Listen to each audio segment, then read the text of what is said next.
ক্রমাগত হাতির আক্রমণে নাজেহাল তেলিয়ামুড়া এবং কৃষ্ণপুর এলাকার জনগণ। প্রতিনিয়ত এই এলাকার বিভিন্ন জায়গায় বন্য হাতি আক্রমণ চালিয়ে যাচ্ছে, কিন্তু বন দপ্তর এক প্রকার নিষ্ক্রিয় ভূমিকায় বলা চলে।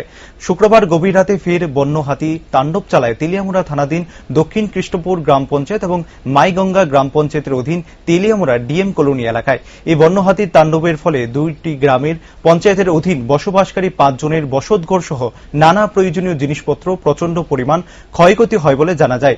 এর ফলে ক্ষতিগ্রস্ত জনগণের দাবি প্রশাসন যেন দ্রুত কোনো স্থায়ী সমাধান বের করে। আমার নাম সুশীল সরকার। রাত্র 1:02 বাজে চটকিরা বন্যা হাতি ঢুকলো।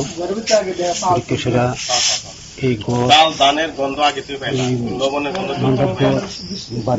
পাকঘর রান্না, এই পাকঘরের পরে আমাদের বারিন্দা উঠাঘর সত্যি ভাঙচুর করলো।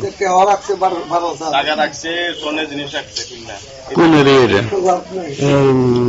মাইগঙ্গা গ্রাম পঞ্চায়েত। এটা হলো দক্ষিণ কৃষ্ণপুর গ্রাম পঞ্চায়েতের 20 নম্বর বুথ। এখানে দক্ষিণ কৃষ্ণপুর এবং মাইগঙ্গা গ্রাম পঞ্চায়েত দুইটা যৌথভাবে এখানে পড়ছে। তো ঘটনা লেগে এই জায়গাটা আমরা গ্রামের লাস্ট মাথা। এখানে প্রত্যেক বছর বন্য হাতির তাণ্ডবে মানুষ খুব যন্ত্রণাগ্রস্ত। তো বিগত কয়েক মাস ধরে ওই জায়গার মধ্যে কিছু বাড়িঘর ভাঙছে। আমরা বিভিন্ন সময় তারা ডাইকে আনছে, গ্রামবাসী হিসাবে আমরা আইছি এবং কোনো কোনো সময় ঘর ভাঙলে তারা আরেকবার ঠিক করছে। আমরা চাইছি যতটুকু সম্ভব পঞ্চায়েতের থেকে বা গ্রামের তরফ থেকে কিছু যদি সহযোগিতা করা যায়। কিন্তু এরপরে দেখা গেল কি, কালকে রাত্র 2টা অব্দি 2টা থেকে 4টা পর্যন্ত খুব প্রচুর পরিমাণে তাণ্ডব চালাইছে। এখানে 5-7টা বাড়ি প্রচুর পরিমাণে ভাঙছে, জিনিসপত্র নষ্ট করছে।